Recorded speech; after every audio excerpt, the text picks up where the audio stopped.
What's the meaning of co-op?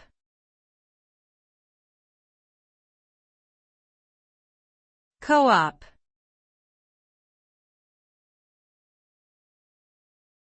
Co-op.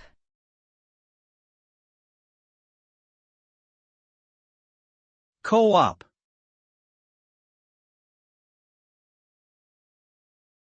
Co-op.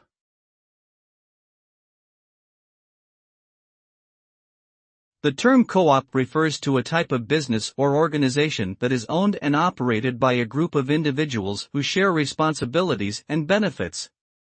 These organizations can come in various forms, including housing co-ops, consumer co-ops, and worker co-ops.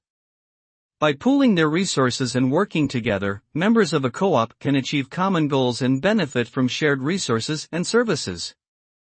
Co-ops are often characterized by their emphasis on democratic decision-making, equitable distribution of profits, and commitment to social responsibility.